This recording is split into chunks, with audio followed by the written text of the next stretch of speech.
hermanos y amigos que se conectan por las vías electrónicas, amén. Quiero que abra su Biblia en el Evangelio de Mateo, capítulo 16. Aquí y allá, los que desde lejos nos ven, recuerden que venir a República Dominicana es obligatorio pasar por ITCAN, Centro de Adoración NACO, acá en la capital. Roberto pastoriza con Alberto Larancuén. Hoy queremos predicar sobre el tema ¿cómo diseñó Dios a su iglesia? ¿Cómo diseñó Dios a su iglesia? Evangelio de Mateo, capítulo 16, versículo 15 en adelante. Todo el que lo tenga me acompaña con un amén. Él les dijo, en el nombre del Padre, del Hijo y del Espíritu Santo, siempre leo. Él les dijo, ¿y vosotros quién decís que soy yo? Respondió Simón Pedro y dijo, tú eres el Cristo, el Hijo del Dios viviente.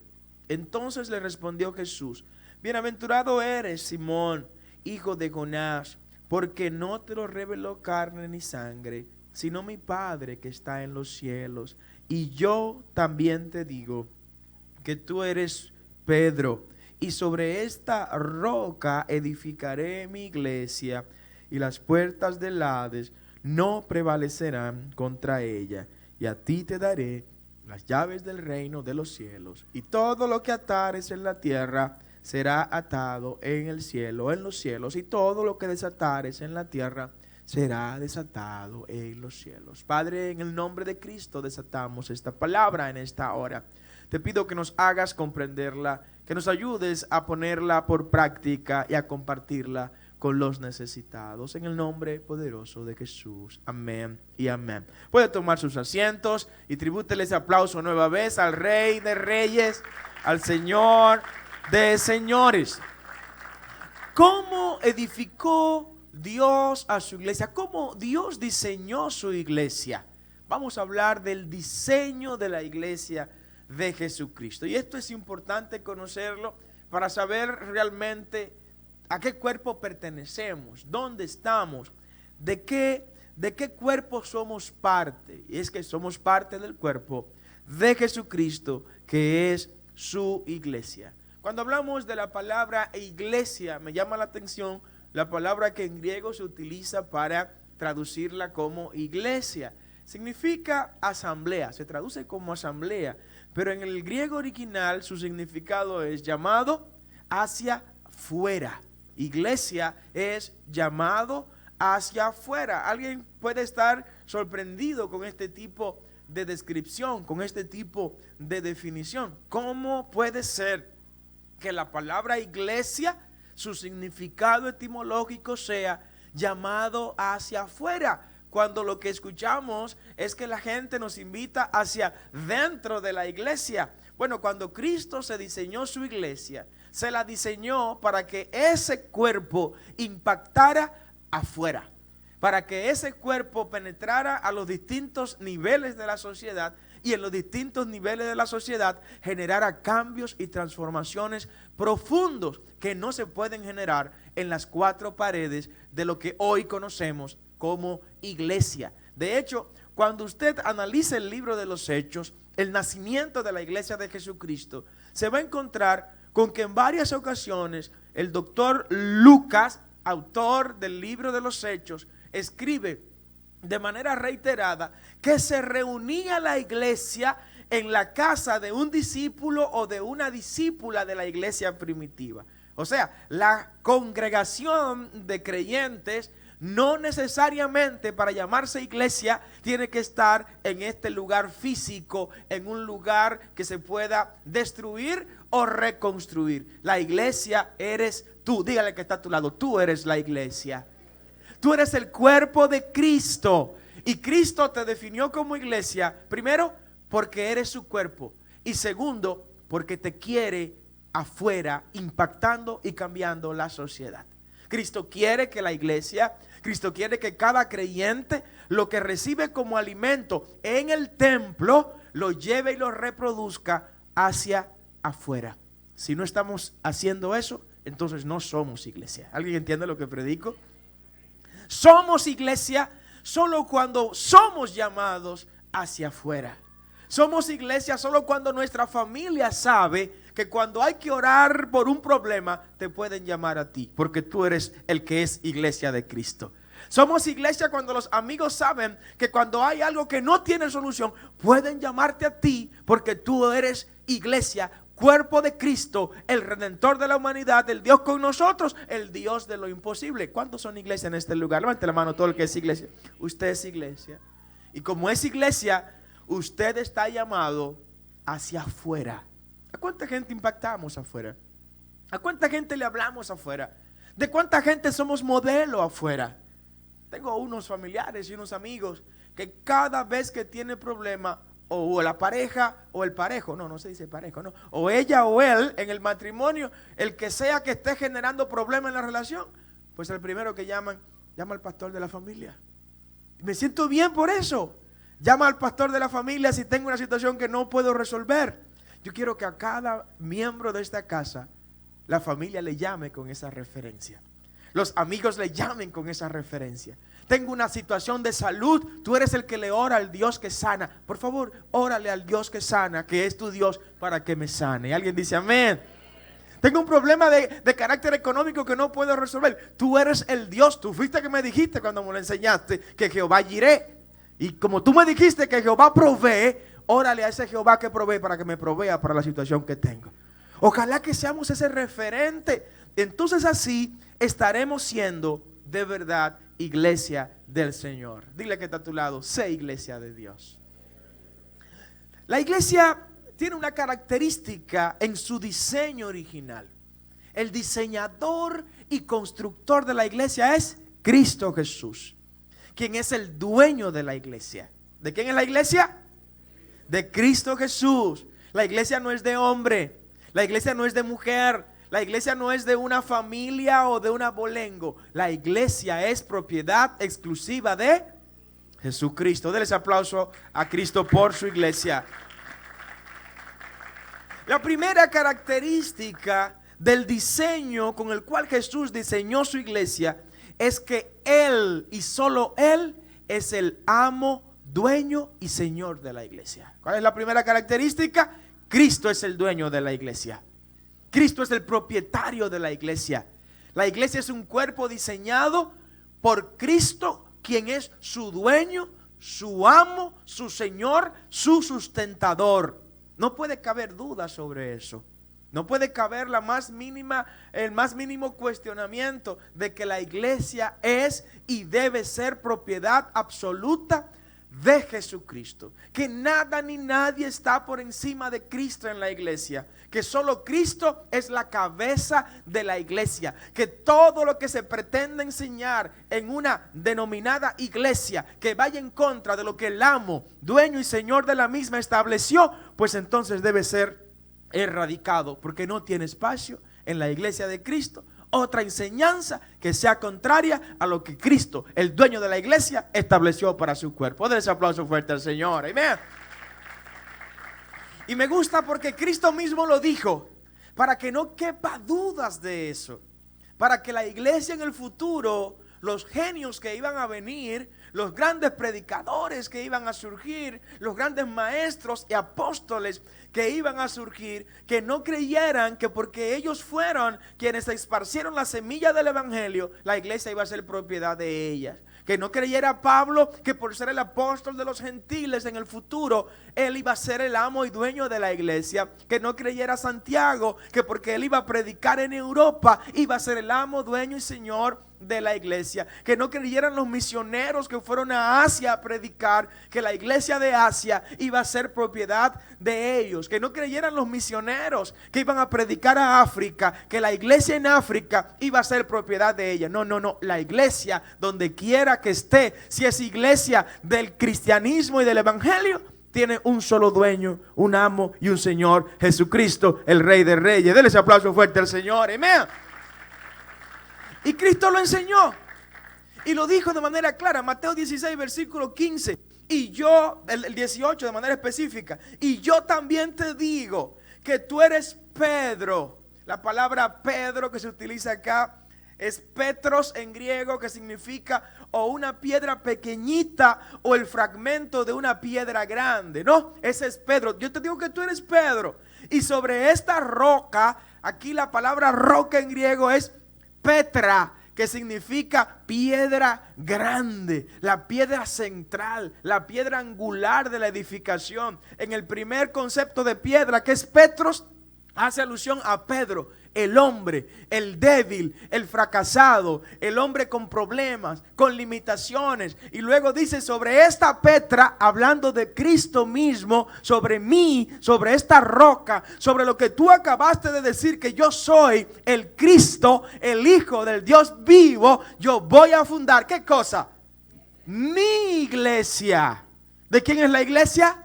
De Cristo. Yo voy a fundar mi iglesia, no la iglesia de Pedro, no la iglesia de los discípulos, no la iglesia de los apóstoles. Voy a fundar mi iglesia. ¿Quieres estar frío en la iglesia? Enfríate con el dueño de la iglesia, que es Cristo Jesús. ¿Quieres que no te pasen mala factura en la iglesia? Pórtate bien con el dueño de la iglesia, que es Cristo Jesús. Dale ese aplauso fuerte al Señor. Wow. Cristo diseñó su iglesia con autoridad y poder para ejercer su influencia en la tierra y en los cielos. ¿Escucharon lo que dije? Esa es la otra parte del diseño de la iglesia. Otra característica con la que Cristo diseñó a su iglesia es que la dotó de poder, de autoridad y de dominio. Poder, autoridad y dominio tan pero tan grande que la iglesia es capaz, en el nombre de Cristo, de ordenar que en la tierra se desaten cosas, y esas cosas automáticamente son desatadas en los cielos. Ordenar que en los cielos se desaten cosas, y esas cosas son desatadas inmediatamente y de manera automática también en la tierra. El diseño original de la iglesia tiene contenido mucho poder. Dile al que está a tu lado: tú eres iglesia, tú tienes poder. Iglesia es sinónimo de poder. Iglesia es sinónimo de autoridad. Iglesia es sinónimo de influencia. Y le dice a Pedro, y Pedro en representación de toda la iglesia, porque lo que Cristo le dejó a los apóstoles es como si nos lo hubiera dejado por transferencia a la iglesia futura. ¿Alguien dice amén? Cristo le dice a Pedro: y a ti te daré las llaves de los cielos, y todo lo que atares en la tierra será desatado en los cielos, y lo que sea desatado en los cielos será desatado en la tierra. Iglesia, te quiero invitar a que vivas en esa dimensión de poder y de autoridad, de llamar las cosas que no son como si fueran, de llamarle al problema solución, de llamarle a la crisis bendición, de llamarle a la adversidad, oh gloria al nombre del Señor, satisfacción, de llamar las cosas que el mundo le llama como crisis, que tú empieces a llamarle como tiempos de gloria. Dale ese aplauso fuerte al Señor, amén. Sí, de eso se trata. La iglesia de Cristo fue diseñada para estar en paz como cuerpo. Y aquí quiero detenerme. La iglesia de Cristo fue llamada para estar en paz como cuerpo y ser edificada de manera tal que crezca constantemente con la fuerza del Espíritu Santo. Si hay un cuerpo en esta tierra que debe estar identificado por la paz interna con la que vive, tiene que ser la iglesia de Dios. Los pleitos, las guerras, las disensiones, dejémoslo a los que están afuera. Pero el cuerpo de Cristo tiene que vivir en paz. Dice el apóstol: buscad la paz y la santidad con todos, sin la cual nadie verá al Señor. O sea, la paz sirve hasta para ver al Señor. ¿Y qué tipo de paz? La paz que Él conquistó en la cruz. Mi paz os dejo, mi paz os doy. Yo os la doy no como el mundo la da. No, la paz mía es diferente. La paz mía es inconmensurable. La paz mía no tiene dimensiones. La paz mía no está subordinada a lo que tú hagas o dejes de hacer. Yo te pongo mi paz en tu vida. Esa paz la puso en la iglesia. Y me encanta cómo lo plantea el libro de Hechos. Después que Pablo se convirtió al Señor, oiga lo que lo que ocurre. Hechos capítulo 9, versículo 31. Entonces las iglesias tenían paz por toda Judea, Galilea y Samaria. Los enemigos están afuera. Los enemigos de la iglesia no están aquí dentro. Los enemigos de la iglesia están fuera. Los que luchan contra nosotros están fuera. Los que quieren destruirnos están fuera. Y si alguien se filtró adentro, pues mire ahora y verá que no está. O se fue antes que el pastor comenzara a predicar o no vino. ¿Alguien dice amén? Entonces, cuando hablamos de esa paz, estamos hablando de una característica del diseño con el que Cristo hizo su iglesia. La gente que busca paz allá afuera debe saber que aquí dentro está esa paz. ¿Alguien dice amén? La gente que vive en guerra allá afuera tiene que saber que hay un lugar cerca de su casa donde hay paz. Y hay gente que respira en paz. Y hay gente que por sus poros, el sudor que sale, huele a paz. ¿Alguien dice amén? Denle ese aplauso fuerte al Señor. Y aquí mismo nos revela el escritor de los Hechos que además de vivir en paz, las iglesias eran edificadas andando en el temor del Señor. Una iglesia que no tenga temor al Señor sencillamente no es iglesia. No es iglesia. Temor que llega a tal grado, como dijo Habacuc, mas Jehová está en su santo templo, calle delante de él toda la tierra. Si usted no va a levantar su mano para adorar al Señor, óigame, no hable. Si usted no va a decir aleluya, no hable. Si no va a decir gloria a Dios, no hable en el templo. Si no va a exaltar el nombre del Señor, haga silencio. Porque esta es la casa de Dios, que es casa de adoración. Dele un aplauso de adoración al Señor por eso, amén. Y viene otra característica importante del diseño de la iglesia. Y la presenta en este mismo pasaje el escritor de los Hechos. Y dice, y se acrecentaban. O sea, crecía, aumentaba la membresía de las iglesias. ¿Saben cómo? Fortalecidas por el Espíritu Santo. Una iglesia sin Espíritu Santo podrá ser cualquier cosa menos iglesia de Jesucristo. La iglesia de Jesucristo, el Espíritu Santo le guía. El Espíritu Santo le conduce a toda verdad y a toda justicia. No hay iglesia gloriosa sin la presencia y guianza del Espíritu Santo de Dios. No hay creyente victorioso como creyente, es la iglesia, si no tiene el Espíritu Santo en su vida conduciéndole y guiando. Cristo diseñó su iglesia. Diseñó su iglesia como el medio escogido para enseñar sobre el reino de Dios y a través de ese conocimiento fundamentar a los creyentes sobre la roca inconmovible de los siglos que es Cristo. La iglesia, diga yo como iglesia, usted es el medio escogido por Cristo para enseñar a la gente a acercarse a Dios. Entonces usted tiene que estar formado, tiene que estar preparado para dar lo que Dios quiere que usted le dé a los demás. Solo damos lo que tenemos. Lo que no tenemos no lo podemos dar. Si no estamos preparados en la palabra, no podremos entregar a los demás lo que Dios quiere que le entreguemos. Después que Bernabé, dice el capítulo 11 del libro de los Hechos, versículo 25. Después que Bernabé fue a Tarso para buscar a Saulo, y hallándole le trajo a Antioquía. Y se congregaron allí todo un año con la iglesia. ¿Recuerdan que en Antioquía fue el lugar donde por primera vez se le llamó cristianos a los seguidores de Cristo? ¿Lo recuerdan, verdad? Y la palabra cristiano fue un mote despectivo que le pusieron. Cristiano significa miembros o seguidores del partido de Cristo. O sea, lo veían desde una perspectiva hasta política los griegos, ¿no? Le llamaron cristianos. Esos son los seguidores del partido de Cristo. Son los miembros del partido de Cristo. Porque no debimos llamarnos cristianos, es bueno que se sepa. Porque Cristo es un adjetivo, que es el Mesías, ¿no? Que es el ungido. Entonces, en lugar de ser seguidores de un adjetivo, debimos ser seguidores de un nombre. ¿Cuál era el nombre? Yeshua, Jesús.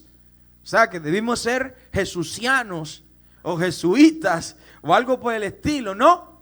pero nos llamaron de manera despectiva cristiano. ¿Y sabe qué? No me avergüenzo de que me digan cristiano. Ahora alguien que me acompañe acá. Me siento contento cuando me dicen cristiano. Cuando me dicen seguidor de Cristo, me siento satisfecho y santamente orgulloso. Dale ese aplauso más fuerte al Señor. Amén. Y bueno, como fueron los griegos los que llamaron cristianos a los seguidores de Jesús, y el idioma griego era el idioma del mundo conocido entonces, la cultura helénica hizo que el nombre recorriera rápidamente por todo el mundo conocido. Por eso nos llamaron cristianos. Allá en Antioquía, ¿cómo se llama el lugar donde nos llamaron cristianos? En Antioquía. Ocurre en el versículo 26 del capítulo 11 de los Hechos. Y se congregaron allí todo un año con la iglesia. Pablo y Bernabé se quedaron un año con la iglesia. Miren haciendo qué. Y enseñaron a mucha gente. Estamos llamados a eso. Olvídese, no, que Dios lo que quiere es calidad. No. Dios quiere calidad, es verdad. Pero Dios quiere cantidad. Dios quiere muchos núcleos de crecimiento en cada casa, en cada hogar. Que abramos núcleos de crecimiento en todos los clubes, como tenemos a Norma predicando ahí en el Club Naco. Que alguien me diga, padre, vamos a abrir uno en el Club Los Prados, vamos a abrir otro en el Club Bameso, vamos a abrir otro en el Club de Villa Duarte, en el Club de Villafranca. Donde quiera que haya gente, hay que meter el evangelio. Donde quiera que haya un dominicano, hay que decirle que Cristo es la salida, que Cristo es la esperanza. Donde quiera que a usted le permitan hablar, trate de reunir a la gente para predicarle la palabra. Que ese es el llamado al que estamos convocados. Y le enseñaron a mucha gente, versículo 26 del capítulo 11 de los Hechos. Y a los discípulos, bueno, aquí está, se les llamó cristianos por primera vez en Antioquía. Enseñar es una de las características principales del diseño original de la iglesia. Mucha gente confundida por ahí, muchas familias destruidas por ahí, muchas sociedades vueltas nada por ahí, porque no se le ha enseñado la palabra. Yo quiero que usted sepa que América Latina se ha convertido a Jesucristo 2 veces. Cuando usted suma toda la gente que en las grandes cruzadas evangelísticas se han convertido en los últimos 50 años en toda América Latina, es más del doble de la población de América Latina. ¿Qué es lo que pasa? Que la gente entra a la iglesia y al entrar a la iglesia no encuentra quien les enseñe del camino. No encuentra quienes le orienten en la verdad, quienes le instruyan en la palabra. Bueno, la escuela bíblica está vacía en muchas iglesias. Gente que no recuerdan la última vez que vinieron a su escuela bíblica, ¿no? Que no recuerdan la última vez que participaron de un estudio sistemático de la palabra. Bueno, esa es una presa fácil del mundo, del pecado y de Satanás. La iglesia fue diseñada para enseñar a la gente a cómo seguir tras las pisadas del maestro. El diseño con que Cristo diseñó su iglesia fue como un cuerpo. Cristo diseñó a su iglesia como un cuerpo con acceso a su trono a través de la oración. Esa es otra característica del diseño original de la iglesia, la oración. La vida de intercesión, la vida de presentar plegarias ante el Dios que puede respondernos a nuestras plegarias. La oración tiene que ser ese perfume que adorne de manera grata la vida del cuerpo de la iglesia. Una iglesia sin oración es una iglesia lánguida, es una iglesia que no responde al diseño original de su creador y de su constructor Jesucristo. ¿Alguien dice amén? Orar sin César o con César, pero sin cesar. Amén. Orar sin cesar. Orar en todo tiempo, en todo momento. Eso te hace acogerte al plan original del diseño de la iglesia de Jesucristo. El libro de los Hechos nos enseña cómo fue que surgió esta iglesia. Cómo fue que esta iglesia logró impactar a todo el mundo a pesar del adverso tiempo que le tocaba vivir. El libro de los Hechos capítulo 12 versículo 5 en adelante dice: así que Pedro estaba custodiado en la cárcel, pero la iglesia hacía sin cesar oración a Dios por él. Amén. ¿Y qué tipo de cárcel estaba Pedro? Pedro estaba atado con cadenas a 4 hombres en la cárcel más profunda, en el calabozo más seguro para el hombre. Y había varios retenes de 4 en 4, hombres que protegían para que si se escapaba de estos 4 que están aquí, no lo dejaran salir.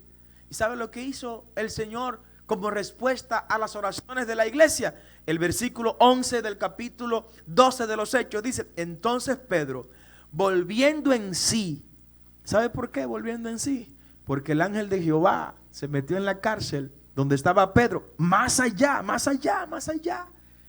Liberó las cadenas de sus puños, de sus manos. Hizo que durmieran los guardias que estaban vigilándolo en todo el trayecto al calabozo. Y el ángel lo llevó lejos a las otras calles, distantes a donde estaba preso el apóstol Pedro.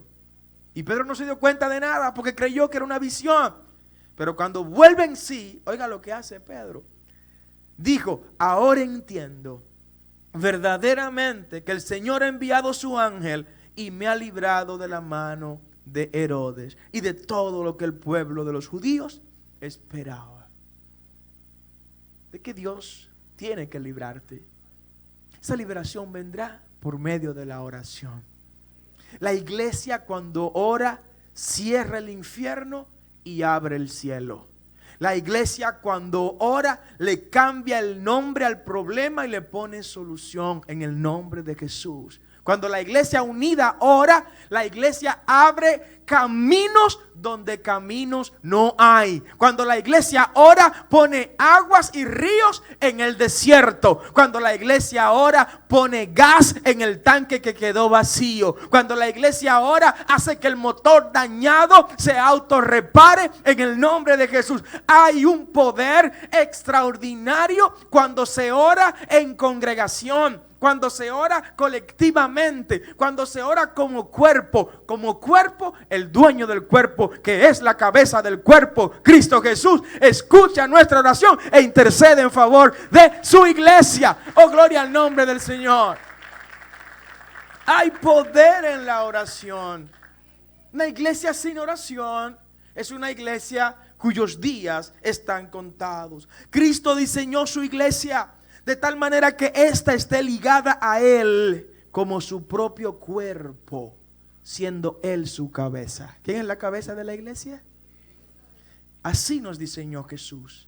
Nos diseñó de tal manera que no se mueva una sola parte de nuestro cuerpo sin que la cabeza dé la orden.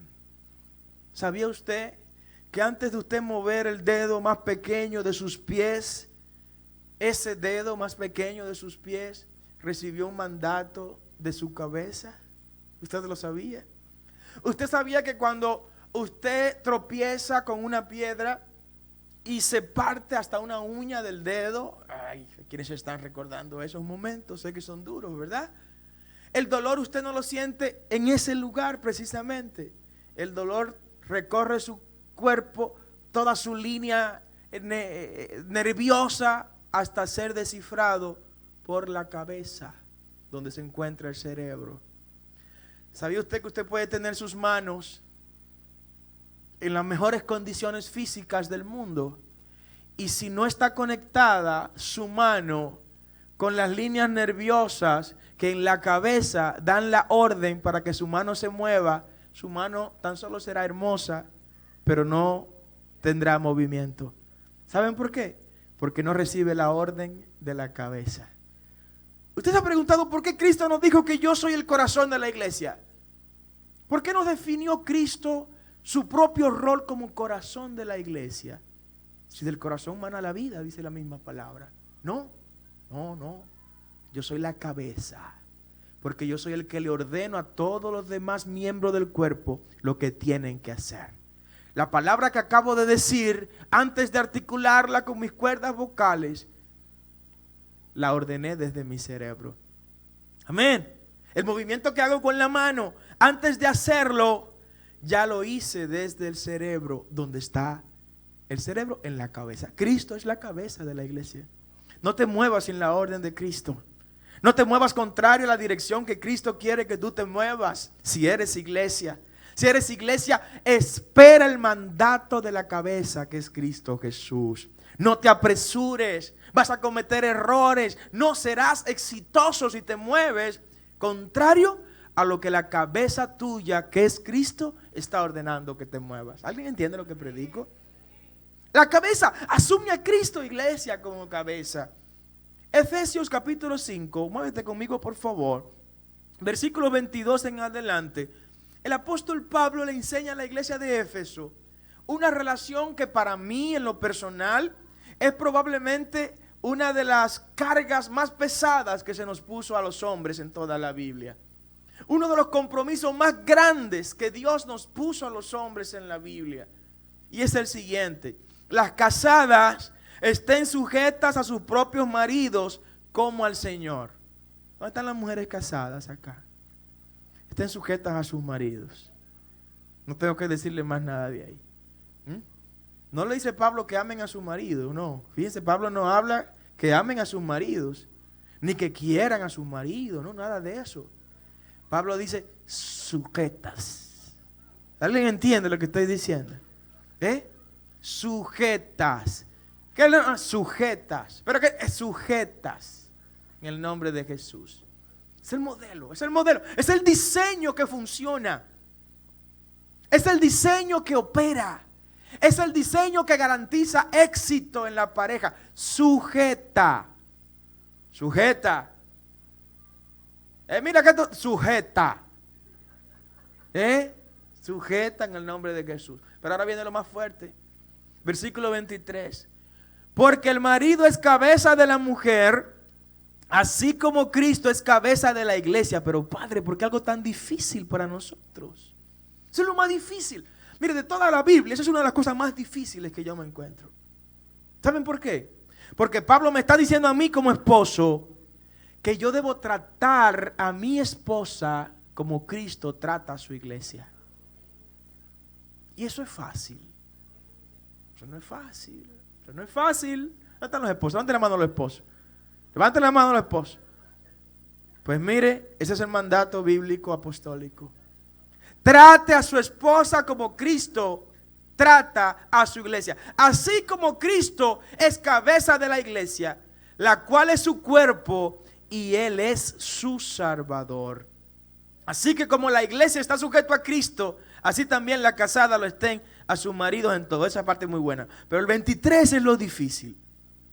El 23 es lo difícil. Así como Cristo es cabeza de la iglesia. Amén. Cristo asume esta relación con su iglesia. Una relación de intimidad como el marido con la esposa. Una relación de comprensión como el esposo con la esposa. Y así por el estilo. Jesús diseñó su iglesia para que ésta viva en constante crecimiento. Si eres iglesia, tienes que crecer. Tienes que crecer.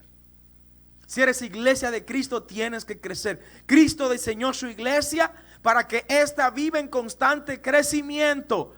No solo en calidad, sino también en cantidad. Yo no me conformo con la calidad. Cristo no se conforma con la calidad. No. Si se hubiera conformado con la calidad, hubiera dejado los 12 que él enseñó allá en Jerusalén. Pero dijo, no es solo calidad. Yo quiero alcanzar a Judea, a Jerusalén, a Galilea y a los confines de la tierra. Amén. La cantidad, iglesia, tengo que decírtelo, confirma la calidad. Cuando hay calidad, la cantidad es el próximo paso de manera inevitable. Cuando hay calidad, es cuestión de tiempo y ver madurar los frutos para que haya también cantidad. Si eres calidad como iglesia, como cuerpo de Cristo, el número en términos de aumento debe verse en tu vida. Debes crecer en todos los aspectos de la vida. ¿Cuánta gente han venido a los pies de Cristo en este año? Porque yo le prediqué. ¿Alguien puede responder esa pregunta? Piénsalo. Piensa cuánta gente trajiste a los pies de Cristo en este año 2019. ¿Cuánta gente levantaron su mano y dijeron, yo acepto a Jesús porque el mensaje que tú me has traído ha confrontado mi vida? Si la respuesta a esa pregunta es 0, todavía te quedan varios meses del 2019. Amén.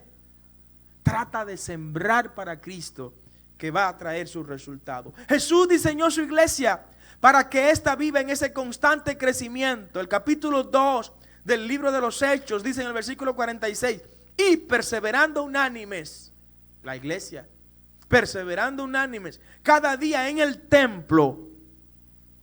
Fíjese, dos cosas diferentes. Habla de la iglesia y habla del templo. Este es el templo, pero tú eres la iglesia. Amén. Y la iglesia se congrega en el templo. La iglesia viene al templo. Los días de programación que se ha establecido para crecer y perseverar. Y partiendo el pan en las casas, comían juntos con alegría y sencillez de corazón. Ahora, oiga lo que dice el versículo 47. Alabando a Dios y teniendo favor con todo el pueblo. Y el Señor, atención iglesia, y el Señor añadía cada día a la iglesia los que habían de ser salvos. Es una característica de la iglesia de Jesucristo. La iglesia de Jesucristo fue diseñada para crecer constantemente, para ir de gloria en gloria y de triunfo en triunfo. Cuando eso no está ocurriendo, yo como iglesia tengo que revisarme. Cuando no puedo enseñar que alguien ha conocido a Cristo a través de mi vida, tengo que revisarme porque no estoy siendo iglesia. Porque la iglesia de Cristo debe parir, debe dar hijos. La iglesia de Cristo fue diseñada con un orden funcional. Te enseño esto en esta hora, iglesia. La iglesia de Cristo fue diseñada con un orden funcional y operativo que durante milenios le ha permitido sobrevivir de manera exitosa. Hay un orden. Y ese orden operativo y funcional lo estableció Cristo desde el mismo origen de su iglesia. Él dijo: yo no voy a estar presente corporalmente en la iglesia, en mi iglesia, pero voy a estar de manera espiritual. Sin embargo, la gente que llegue tiene que encontrar un orden operativo y funcional, porque Dios es un Dios de orden. Dios es un Dios de orden, olvídese de eso. Donde hay desorden, ahí habrá algunas cosas, pero no la obra de Dios. Donde Dios está obrando, Él pone orden si antes había desorden. ¿Recuerdan que el Espíritu Santo ordenó las aguas al principio y el Espíritu de Dios se movía sobre las aguas? Era organizando lo que Satanás había desorganizado cuando fue deshielado, como decimos. El libro de Hechos, capítulo 14, versículo 23, nos enseña algo sobre ese orden funcional de la iglesia. Cómo iba a operar la iglesia. Cómo la iglesia iba a trascender en el tiempo. Cómo la iglesia se iba a mantener y a la gente que llegara se le iba a enseñar no solo el contenido para salvarse, para ir al cielo, sino también el contenido para vivir la vida del evangelio de manera efectiva en medio de su sociedad. Dice el versículo 23 del libro de los Hechos, capítulo 14. Y constituyeron ancianos en cada iglesia. La palabra anciano que se utiliza acá es de manera indistinta usada para referirse a pastores, a obispos y a otros líderes de la iglesia. No, esto no es anciano biológicamente, sino maduros espiritualmente. Dice el libro de los Hechos que se constituyeron ancianos en cada iglesia. Estamos hablando de la iglesia primitiva. Hubo ancianos y habiendo orado con ayunos, lo encomendaron al Señor. La iglesia surgió con una jerarquía humana. Eso no les gusta a algunas personas. Pero la iglesia surgió con una jerarquía humana. Cristo estableció ancianos en la iglesia para que guiaran a los niños y jóvenes en la iglesia. Amén. Y más adelante Pablo se abre un poco más. El libro de la epístola a los Efesios, capítulo 4, versículo 10 dice: el que descendió es el mismo que también subió por encima de todos los cielos para llenarlo todo. Y dice el versículo 11: y él mismo constituyó a unos apóstoles, ¿alguien dice amén? A otros profetas, a otros evangelistas, a otros pastores y maestros. Los 5 ministerios apostólicos. Amén. Él mismo los constituyó. ¿Por qué los constituyó? Porque no hay rebaño sin pastor. Amén. Porque no hay discípulos sin maestro. Porque no hay evangelizados sin evangelistas. Amén. Entonces, Cristo estableció un orden, y lo dice en el versículo 12 de Efesios 4, a fin de perfeccionar a los santos para la obra del ministerio. Ese es el propósito de ese orden funcional de la iglesia, de manera que la gente que Dios ha puesto en su iglesia para dirigirla en la tierra, para guiar a los nuevos creyentes y a los miembros del cuerpo de Cristo, por Dios son constituidos, por Dios son instalados y merecen ser respetados y merecen ser honrados y merecen ser cuidados y ser valorados justamente. Si alguien está conmigo, le da un aplauso al Señor en esta hora. Amén. En el diseño original de la iglesia de Jesucristo está incluido el principio de honra. Dígale que está a su lado: principio de honra. Sí. En ese diseño original está incluido el principio de honra hacia los pastores que Dios ha constituido para servir en el ministerio. Eso antes no se predicaba. Antes nadie hablaba de eso en el púlpito, aunque la Biblia 2000 años atrás ya lo tenía contemplado, ¿no? El principio de honra a los pastores es una característica con la que Cristo mismo diseñó su iglesia. Porque Él sabía que si a quienes Él ponía a dirigir su cuerpo aquí en la tierra no se le honraba, no se le respetaba y no se le obedecía, Él iba a tener ahí un pandemonio como asamblea. Fíjense, ¿cuántas instituciones tienen 2000 años? ¿Usted conoce más de una institución que tenga más de 2000 años? ¿Cuántas usted conoce? O sea, ¿cuántos cuerpos usted conoce que tengan más de 2000 años? La iglesia tiene más de 2000 años porque Dios la diseñó con un orden. Y ese orden tiene que ser conservado, respetado, cuidado y obedecido. Me encanta cómo lo plantea el escritor a los Hebreos. Ojalá que se pueda ir conmigo usted, por favor, y los que nos ven en casa también puedan hacerlo. Hebreos capítulo 13, de manera clara, el escritor a los Hebreos, anónimo hasta ahora, para algunos fue el apóstol Pablo, pero lo que revela en el versículo 7 del capítulo 13, váyase allá conmigo por favor, Hebreos capítulo 13, versículo 7, oiga lo que dice el apóstol que escribió esta epístola a los Hebreos: acordaos de vuestros pastores. Es un consejo y me encanta el título que se le puso a ese capítulo, que es deberes cristianos, los deberes del creyente. Acordaos de vuestros pastores, no para acabarlo, no para maltratarlo, no para humillarlo, no para burlarlos, no para zaherirlo, vilipendiarlo, disminuirlo, no. Acordaos de vuestros pastores que os hablaron la palabra de Dios. Considerad cuál haya sido el resultado de su conducta e imitad su fe. O sea, Dios le dice a la iglesia: imiten la fe de sus pastores. Reproduzcan el ejemplo bueno de sus pastores. Acuérdense de sus pastores. Fuiste bendecido con una gran bendición. Acuérdate de tus pastores. Amén. Te ascendieron donde estás. Acuérdate de tus pastores. Hay gente que ponen a uno a orar: padre, quiero que ore por un carro que necesito. Y de repente me doy cuenta que tiene ya el carro cuando lo chocaron por ahí un año después. Dígamelo por lo menos para yo cambiar de oración por otro tipo de oración. ¿No? Gente que quiere un empleo bueno y me entero que ya tiene el empleo cuando lo cancelaron de ese empleo.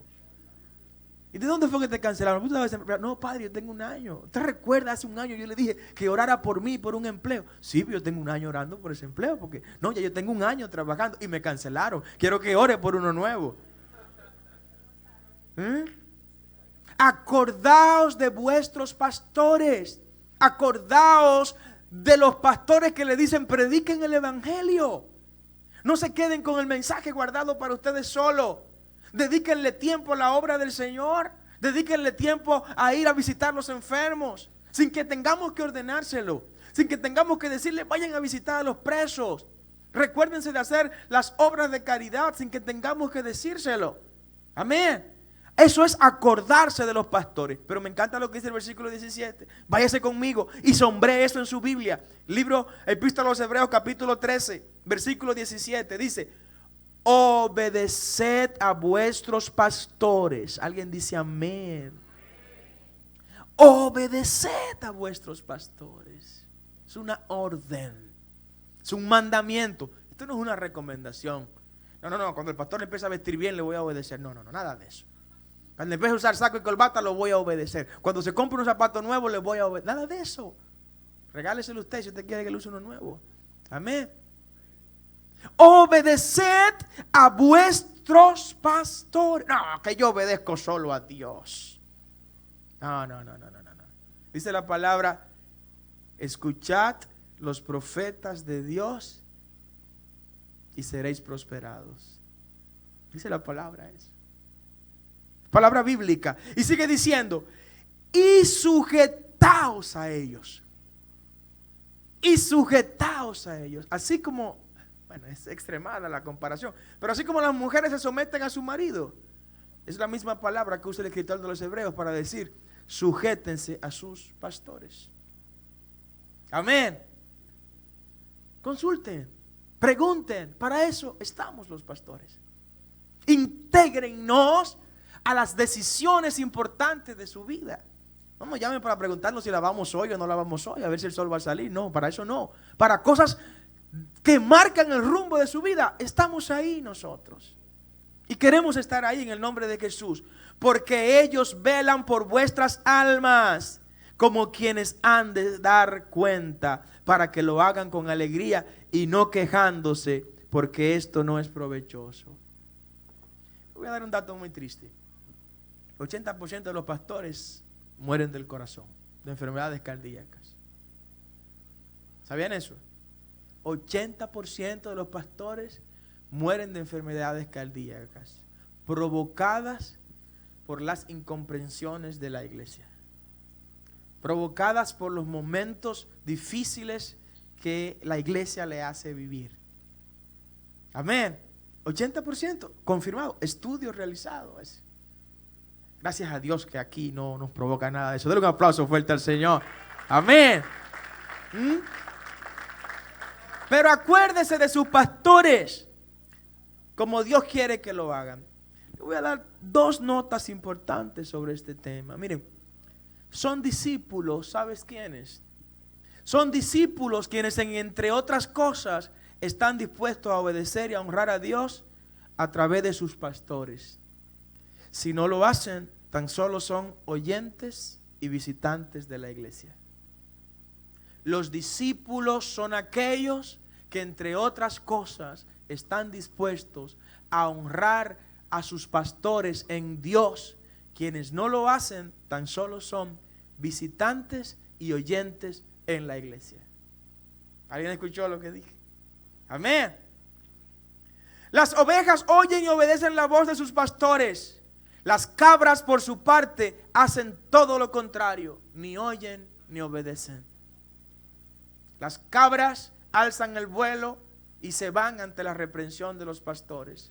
Las ovejas se quedan a pasar y a atravesar el valle de disciplina que se haya colocado. Las ovejas se sujetan a los pastores. Las cabras se rebelan contra los pastores. Alguien tiene que darle un aplauso al Señor en esta hora. Amén. Cristo diseñó su iglesia financieramente dependiente totalmente de Él. Usted como iglesia, en lo financiero, depende y debe depender absolutamente de Cristo Jesús. Absolutamente de Cristo Jesús. No de un empresario, no del gobierno, no de amigos. Usted depende de Cristo Jesús si usted es iglesia de Cristo. Amén. En lo financiero, dependiente de Él y sostenible por su gracia a través de las siguientes fuentes.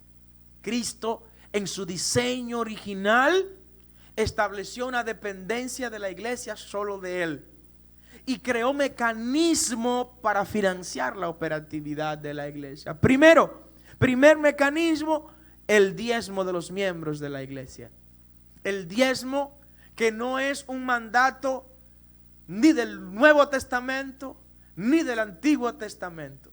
El diezmo que no es un mandamiento de la ley de Moisés, pero tampoco es un mandamiento que nació con la gracia. Le voy a decir algo que para algunos resultará hasta blasfemia.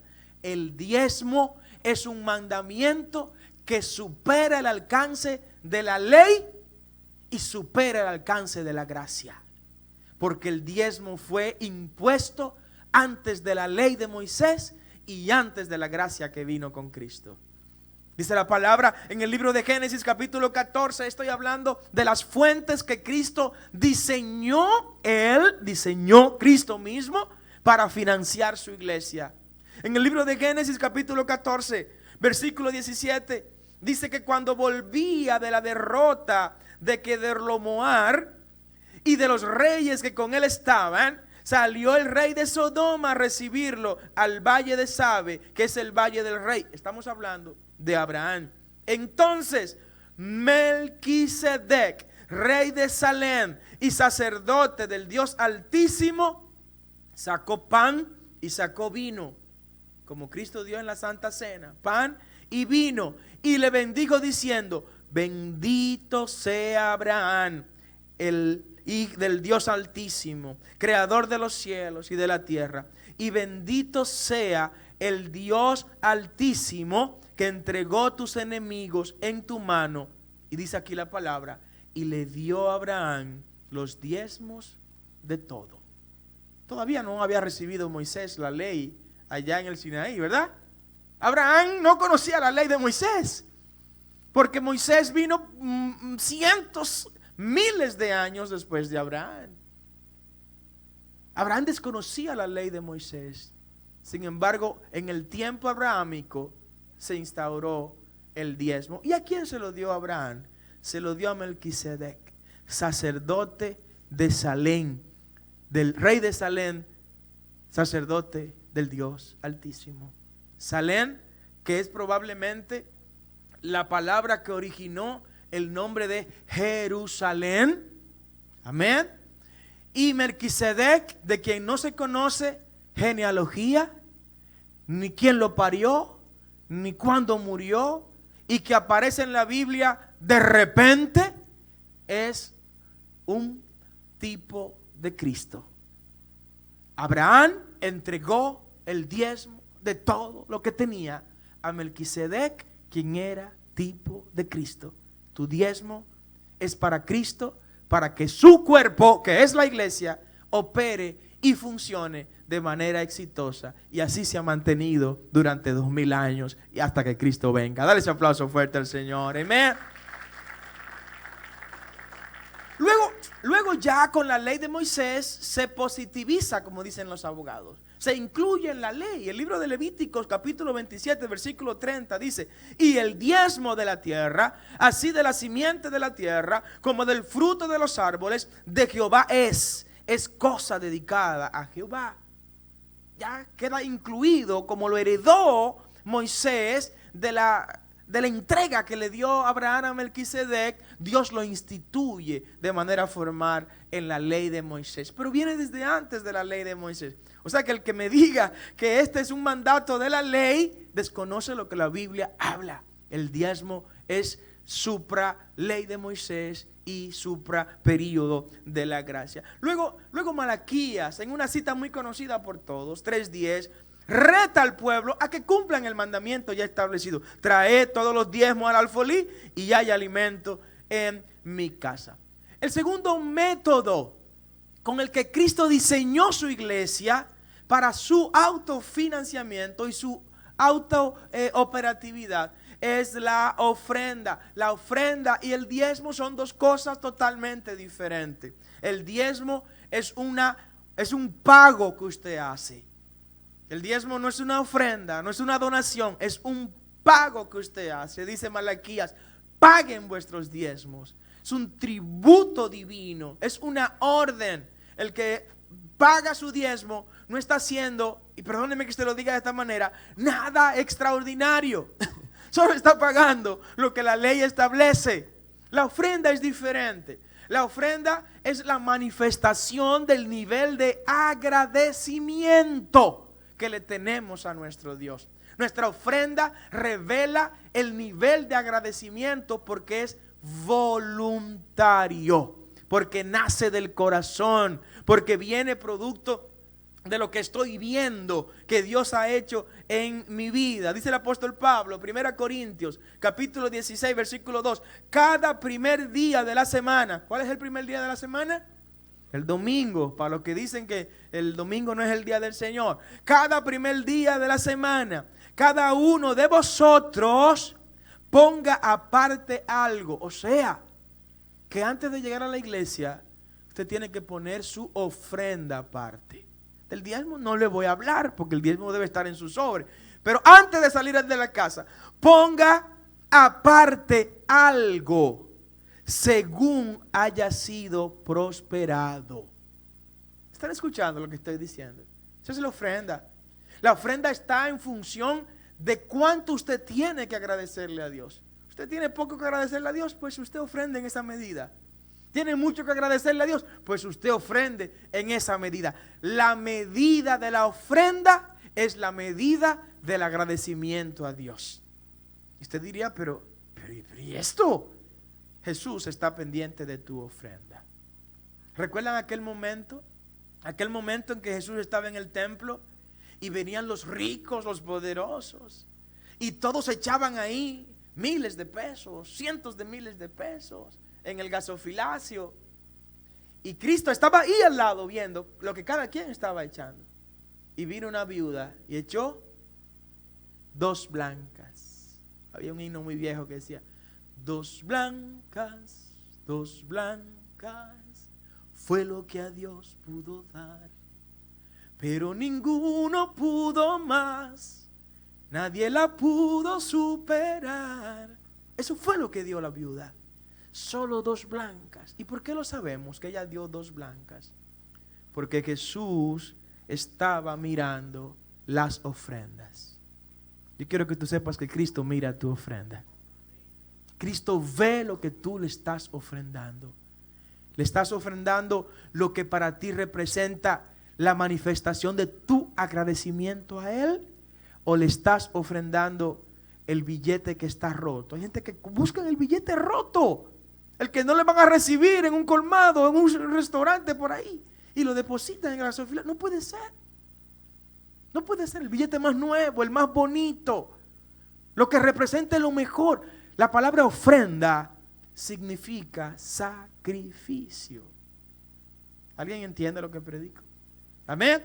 Entonces, este es el segundo mecanismo con el que Cristo diseñó su iglesia para que la iglesia funcione, para que los aires funcionen, para que las sillas sean cómodas, para que los equipos de sonido sean buenos, para que los músicos sean excelentes, para que la energía eléctrica siempre esté, para que siempre haya agua, para que siempre haya pan en mi casa, dijo el Señor. Dale ese aplauso al Señor en esta hora por lo que predicamos. Amén.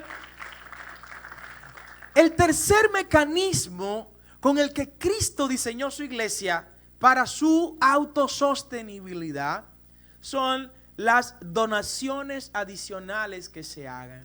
Váyase conmigo por favor al libro de los Hechos, capítulo 5, versículo 1 al 3. Dice el versículo 1: pero cierto hombre llamado Ananías, con Zafira su mujer, vendió su heredad. El hombre tenía una finca grandísima Él y su mujer la vendieron. Dice el versículo 2. Y sustrajo del precio, o sea, Ananías cogió del precio, del dinero que le dieron, sabiéndolo también su mujer, y trayendo solo una parte, la puso a los pies de los apóstoles. ¿Cuál es el trasfondo bíblico de esto? Miren, Ananías y Zafira, por hacerse lo gracioso, le dijeron a los discípulos, miren, vamos a vender la tierra y de lo que vendamos, todo se lo vamos a traer a la iglesia. Una donación es eso, ¿verdad? Se lo vamos a donar todo a la iglesia. Pero resulta que cuando vendieron las propiedades, vieron el dinero mucho y le trajeron un poquito de dinero a los discípulos. Entonces los muchachos le dijeron, pero ustedes nos hablaron mentira. Su tierra era de ustedes. Es más, ustedes no podían, no estaban obligados a ofrecernos ninguna donación. Ustedes lo hicieron de manera voluntaria, pero nos mintieron porque nos dijeron que nos lo iban a entregar todo. ¿Qué pasa con eso? Cuando ellos le dijeron a Ananías y Zafira que le iban a donar a la iglesia lo que recibieran económicamente ese dinero, yo le puedo asegurar que a partir de ese momento la iglesia comenzó a orar. La iglesia comenzó a orar, ¿sabe para qué? Señor, permite que Ananías y Zafira vendan esa propiedad. Y si vale 1,000, Padre, que le ofrezcan 2,000 por la propiedad. Señor, y manda muchos compradores. Y la oración de la iglesia desató que el precio de esa heredad fuera mucho mayor que el precio que en términos reales tenía. Eso es lo que hace la oración. Eso es lo que hace la oración. Por eso hay que honrar y bendecir. Óigame, la gente que ahora, yo tengo un grupo de ancianas que oran por nosotros, que desde que puedo bendecirlas, las bendigo. Están algunas en esta iglesia, otras en otra iglesia. Las bendigo porque hay cosas que con sus oraciones ellas están desatando en favor nuestro, en favor de nuestra familia y en favor de nuestra iglesia.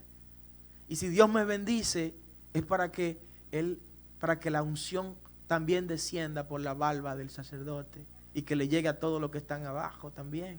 ¿Alguien dice amén? Bendiga a los que le bendicen con su oración y su intercesión. Recuerdo siempre a la hermana Lourdes, que oraba mucho por un ingeniero que había aquí en la iglesia para que el Señor le dé muchos proyectos. Y cuando le llegaron los proyectos, el ingeniero se fue de la iglesia. Que Dios le bendiga donde esté, amén. Pero sí, bendígalo, no importa, bendígalo, prémielo de esa manera. Quiero terminar con esta parte que tiene que ver con el diseño mismo de la iglesia. La iglesia de Jesucristo no es un lugar para entretener a las cabras. La iglesia de Jesucristo es un lugar para alimentar a las ovejas. ¿Alguien entiende lo que predico? El que busca entretenimiento en la iglesia está confundido de rebaño. El que busca entretenimiento en la iglesia está confundido de lugar. Entretenimiento tiene el mundo de más. La iglesia tiene alimentos para las ovejas que quieren ir para el cielo a encontrarse con el buen pastor de los siglos, que es Jesús de Nazaret. Denle ese aplauso fuerte al Señor. Amén.